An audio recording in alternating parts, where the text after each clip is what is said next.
Hey everybody, Mike here. It's our second interview with creators, and today we're kind of transitioning from the first one was with my friend Matthew, who I've known for I don't even know 10 or 15 years at least, I think, and he's my dungeon master. I was his for a long time.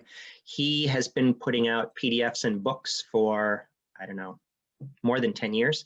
I'll put a link to that first interview down in the little description thingy. Today we're going to interview someone whose name I didn't even know until a couple minutes ago. But I use his product. It's a great product. He's a software developer from Germany. He's a little nervous about his English, which is weird because I've interacted with him online a few times, and his English is certainly a million times better than my awful German. Julian, what's your last name? And tell us a little bit about yourself and a little bit about your tool. Yeah, sure. My name is Julian Nöth. That's at least that's how we pronounce it in Germany. Yes, thank you for having me.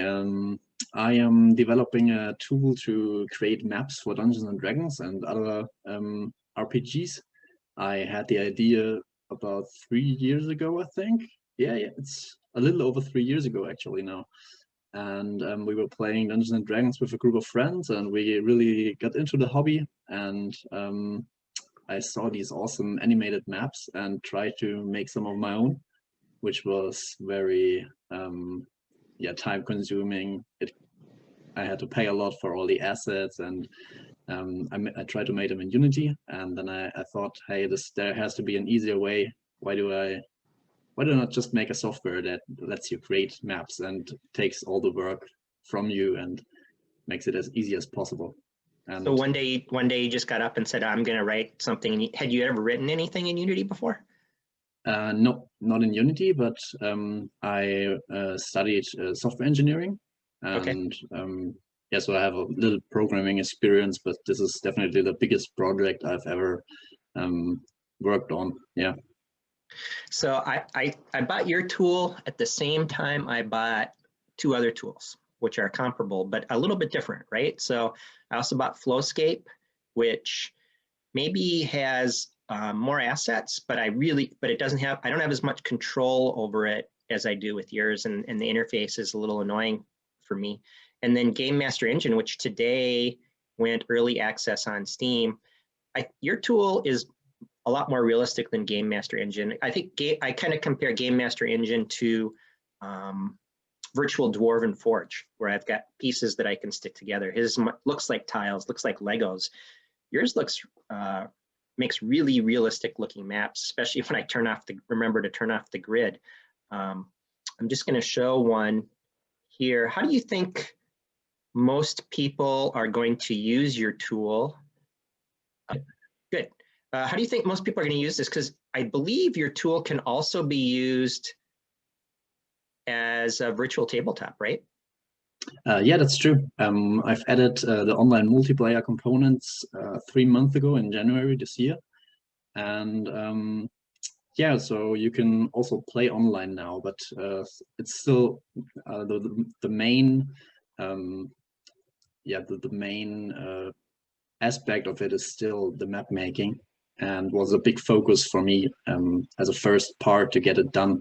And then I just added the multiplayer on top of it, and will keep developing it and make it better and better until it's a fully functional ITT.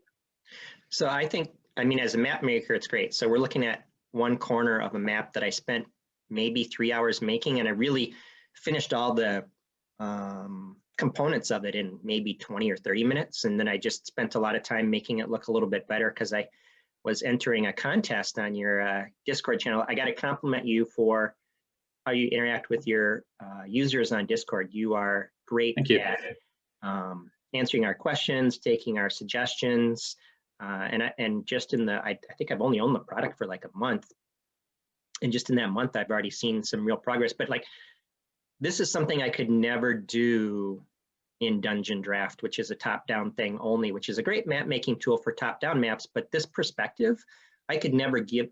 I'm a terrible artist, and like this corner, I probably could have done this in 20 or 30 minutes if I'd had more experience with your tool. But look, I've got statues, I've got cliffs, I've got a ruined house right here. I've got this crossroads with obvious trails where people walked.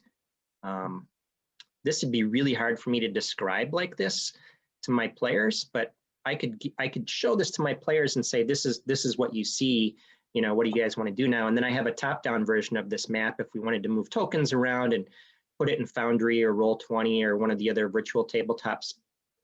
You said you played Dungeons and Dragons. How long have you been playing, and is it available in German, or do you have to read the English stuff like the rest of us? Oh, I actually don't know if it's available in German. I read the English stuff as well. But yeah, we've played for like 4.5 years now, maybe, or 4 years, probably 4 years, around that.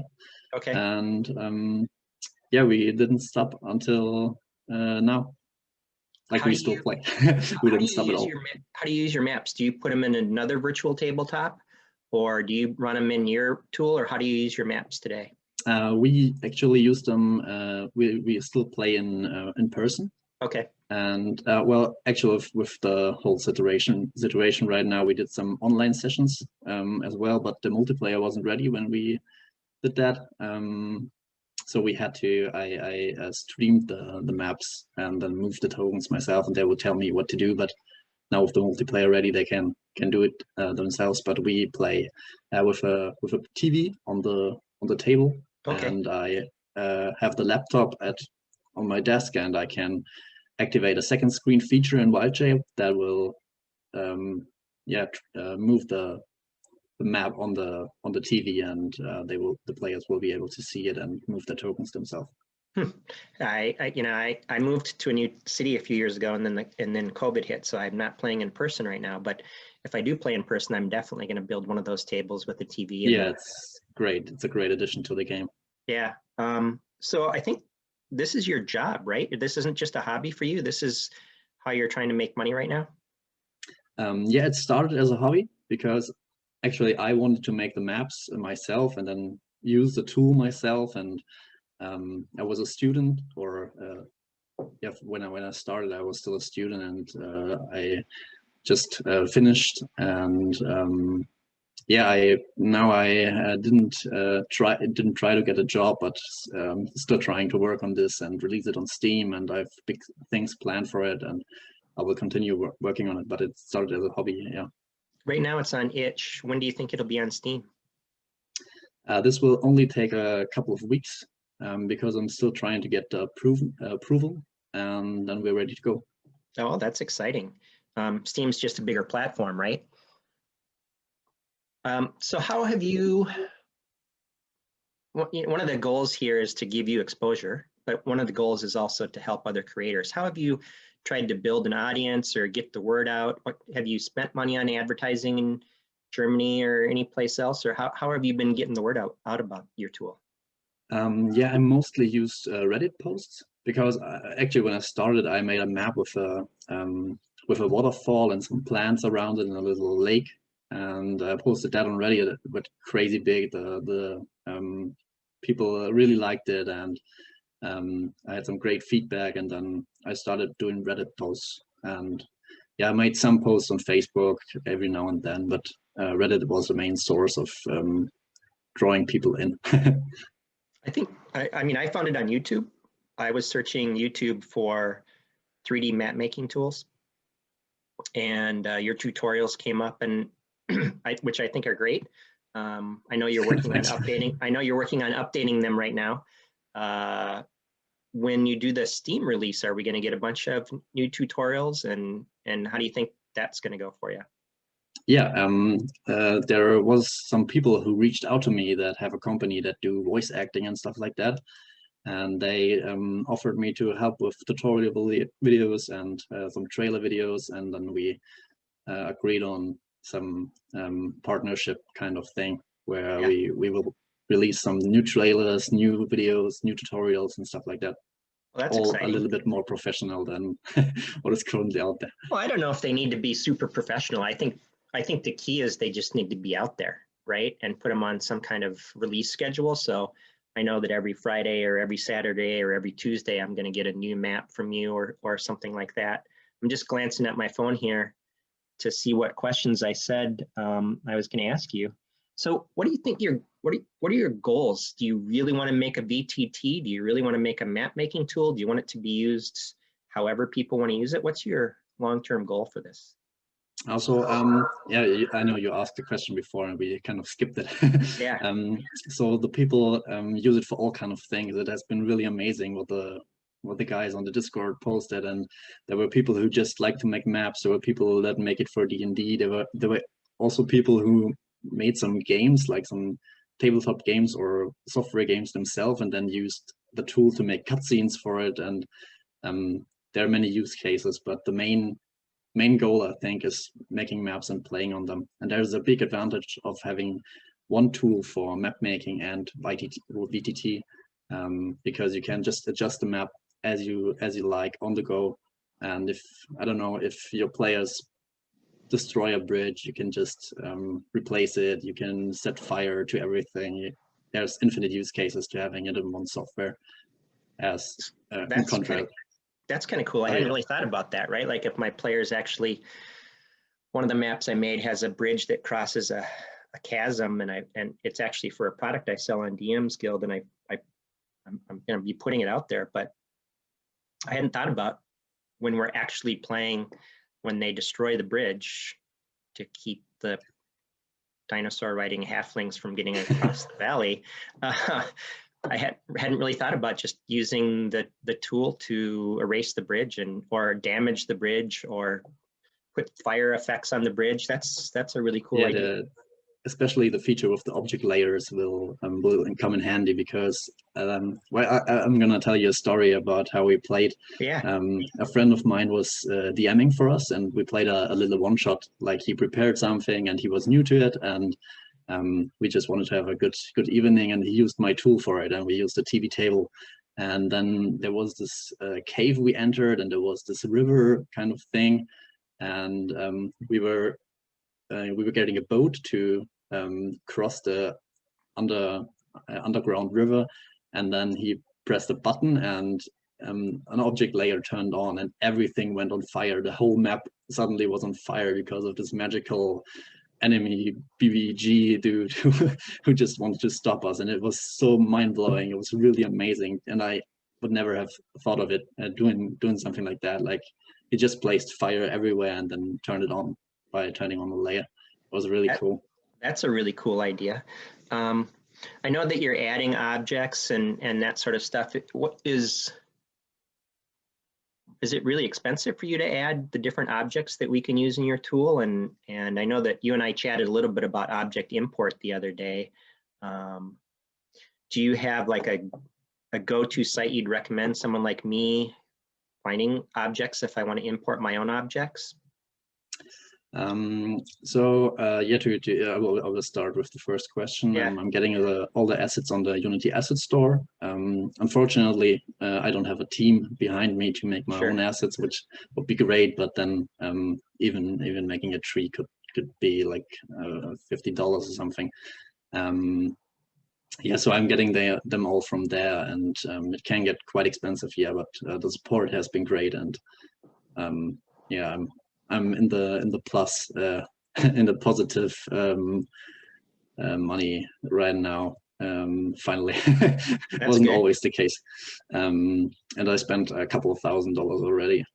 And to recommend a website, I honestly don't know. There's objects all over the place on the internet. Like, I've checked out like 20 websites where I grabbed the barrel from here and grabbed some, I don't know, statue from there that I imported into the game. So I'll put some links to some of the sites I've looked at down below. There's also many great free assets that you can just import with using the Wildshape import. If there's anything missing from the game, where you can just import it, and there's probably some free. There's an astounding amount of free fantasy and science fiction assets out there. You might have to sign up for a mailing list or something for some of the sites, but so far I've definitely found that worth it. So you mentioned that you work with other people on your trailers and stuff. How do you coordinate your work? Do you have a project plan? Do you have a tool that you use? Or are you guys just communicating through email? How do you coordinate your work? So mostly we coordinate everything through Discord, actually, because everything on I've never used Discord before. It's weird how this grow to be the main source of everything we do. Like everyone who shares maps shares their own Discord. Everyone who has a question comes to Discord and just asks, and everyone is helpful there, and it's really amazing. But yeah, we just write there to each other and send us the files. And fortunately for us, we are both from Germany, so because often we have the time difference being kind of an issue, because like I do Twitch streams as well, and I do them at like midnight or something, so everyone from the US can enjoy them. As far as I can tell, you're one of those young guys like I used to be many decades ago that doesn't really sleep anyway, so I probably doesn't bother you that it's at midnight. Not at all, no. No, I really like to work at night when everything is quiet. I wrote to people on the Discord actually a few days ago because they were asking what I'm still doing online because they told me to go to sleep. I'm and I pretty was sure like, that's no. me.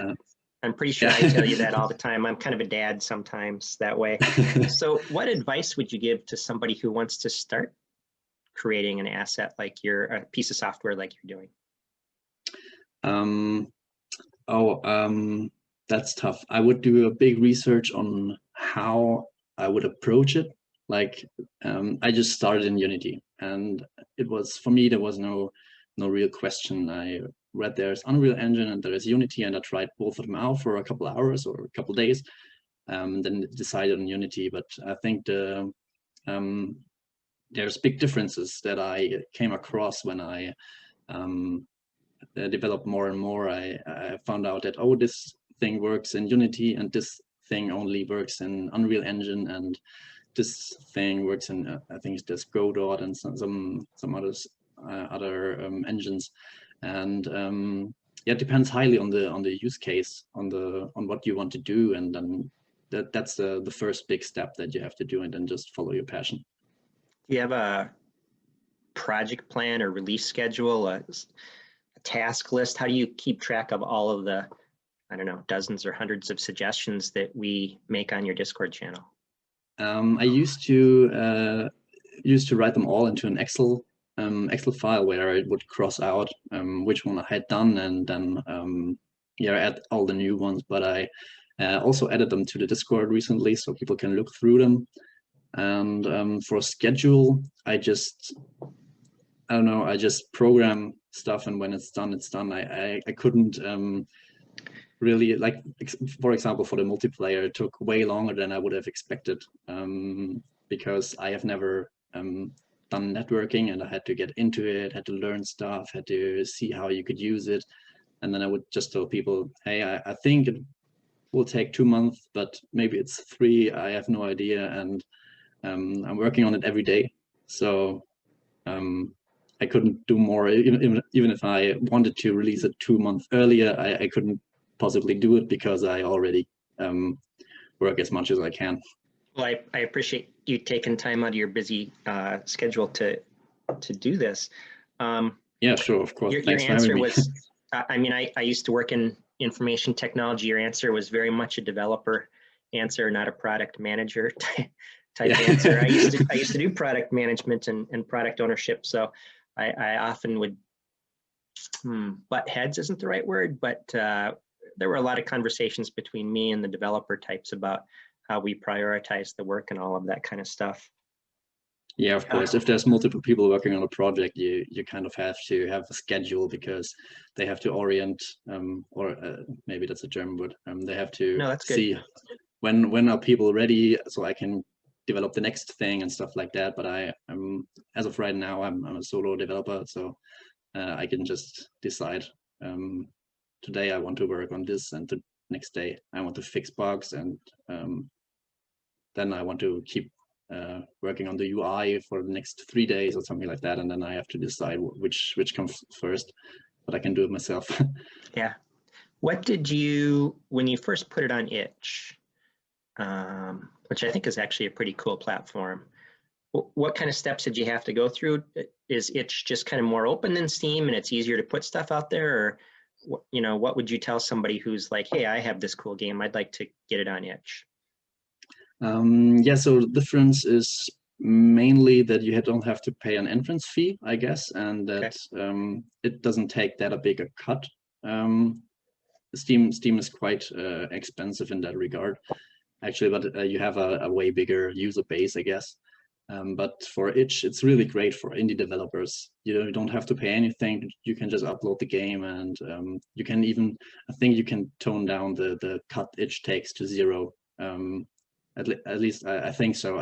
I have it like 10% or something, the default one.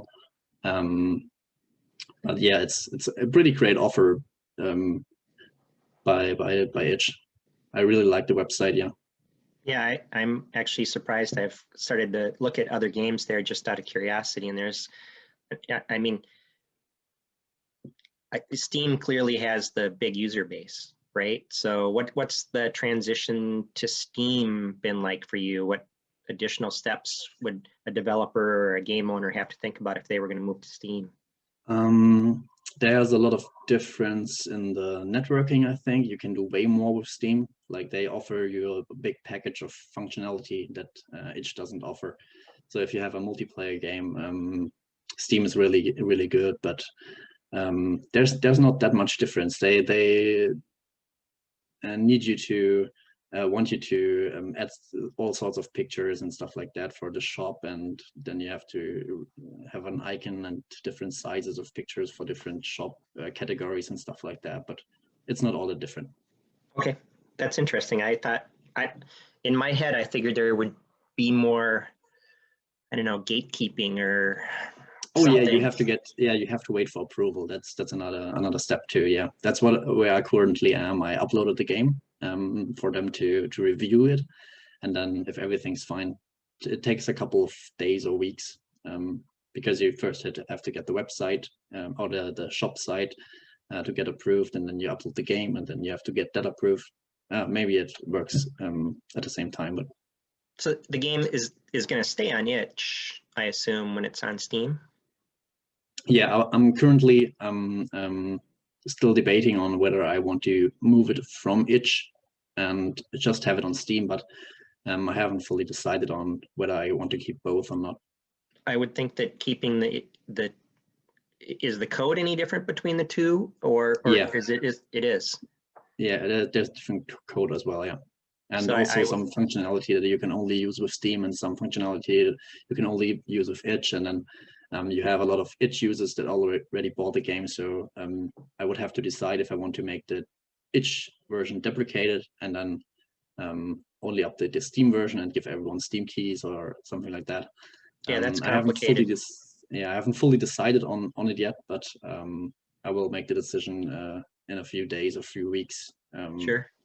That's a big decision, right? Because keeping two pieces of code in sync is it's not easy for anybody. Yeah, definitely. The other thing is that Itch takes a way smaller cut. So I thought about having the Steam and the Itch, but I'm tending towards giving everyone a Steam key and then making the Itch version deprecated, but I haven't fully decided on it yet. I know Flowscape charges more on their Steam instance than they charge on their website. And I bought it through Steam because I know if I'm on, well, I have lots of other games on Steam, and it's just easier to have everything kind of in one platform. So you spend a lot of time on the Discord channel, which I'm impressed by. How important do you think that is to growing your base or interacting with your fans, or for you to learn about the tool? How important do you think it is for a small creator like yourself to really be constantly interacting with your audience?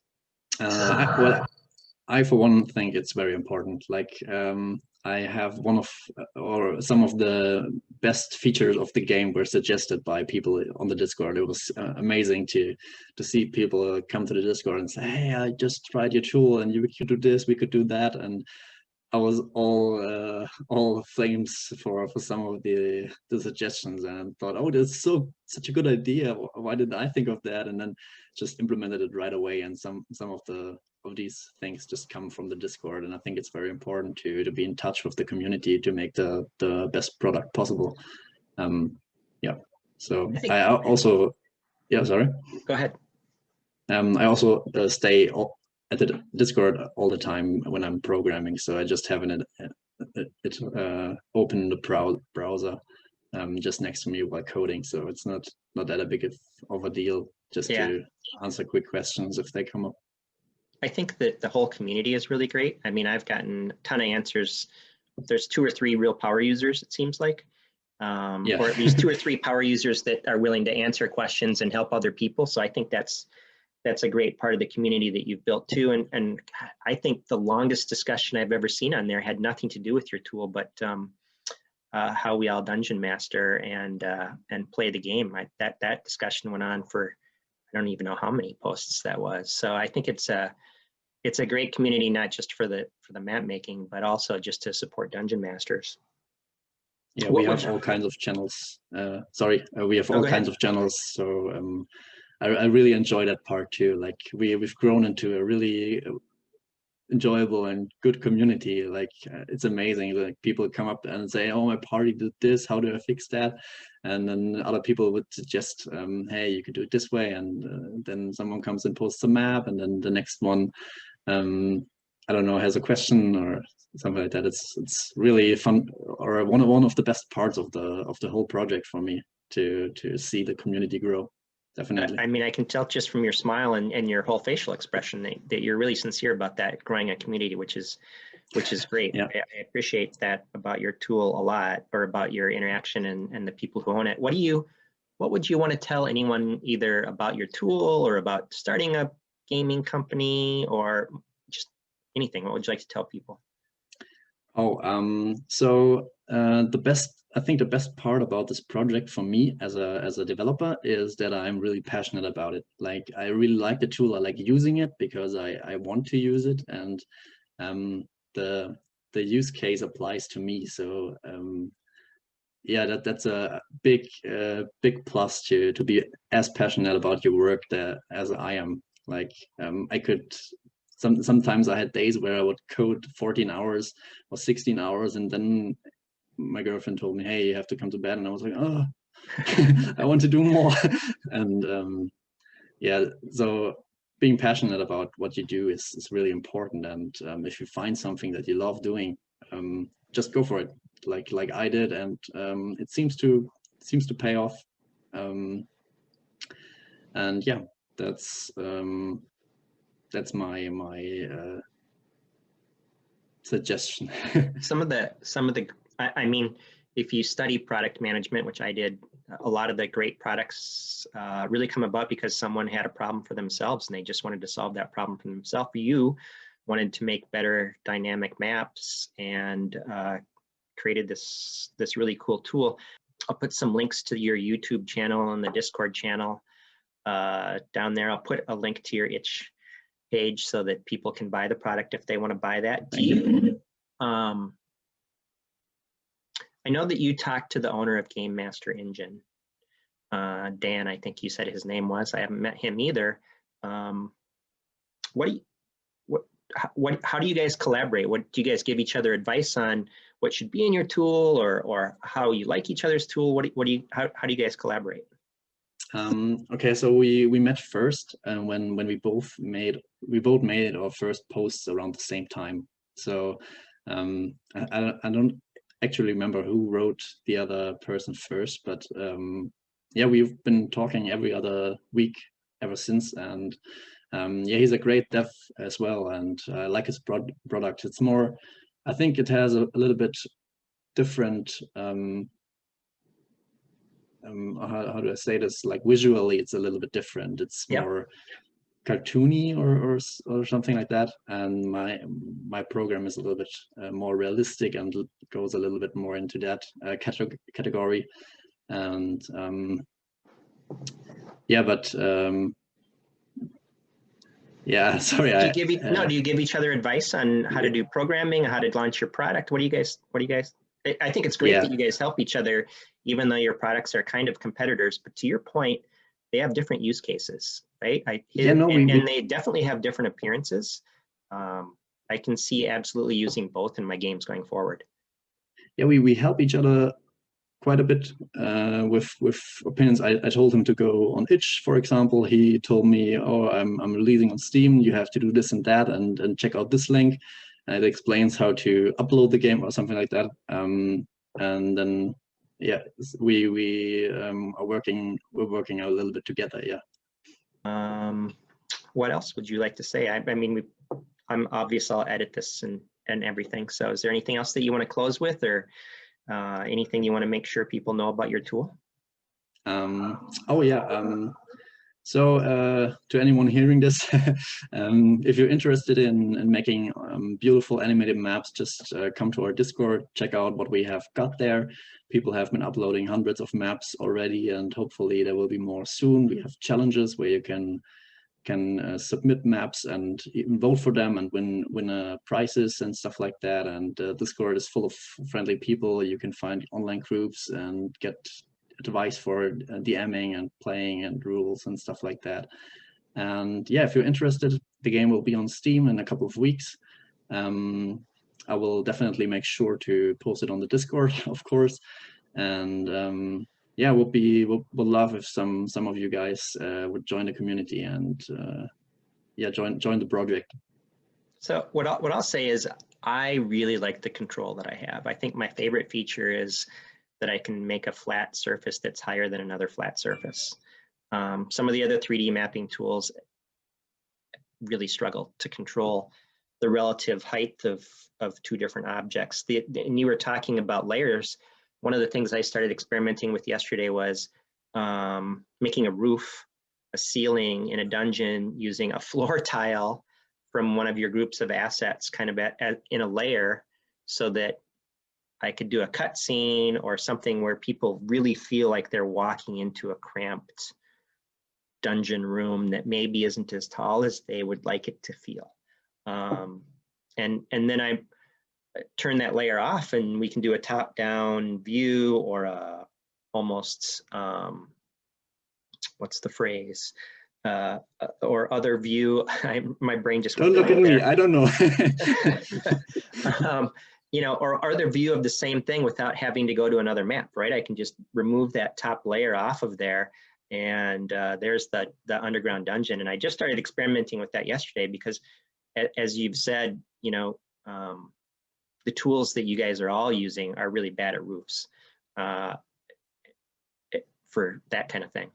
But yeah, it seems to work pretty well. I was able to control the light source. You've got light effects, you've got weather effects.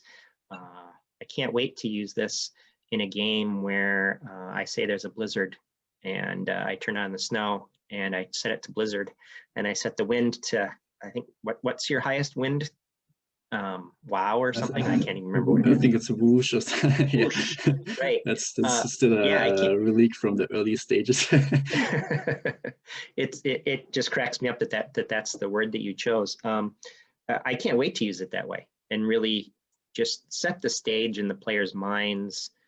You know, you can really do a lot with descriptions, but you can really do a lot with showing a picture like I showed earlier and a description. I just think it's really going to enhance my games. My virtual game just ended temporarily, so I'm between games right now. But once we start again, I've got a campaign in mind, and I've started to build maps for it, and I really can't wait to launch another campaign with it. I want to thank you. I don't know what time it is in Germany. 8, 9, 10. Yeah, shortly before 8. Yeah. Oh, okay. Well, so that's not too late. Then you're going to be up for hours. Yeah. But I want to thank you for taking time out of your schedule of doing the development work. And thank you very much as well. Yeah. I'll post this next week, and we'll see if we can get some views for you. I'll certainly let the people on Discord know, and hopefully you and your friends share the link, and we'll get you a little bit of publicity. And maybe we helped somebody else who wants to develop a software game learn a little bit about doing the development. that's really the goal here, is to help other creators. So I really appreciate your time. Yeah, thank you very much for having me. Yep, have a good night. You too, thank you. Bye. Yep.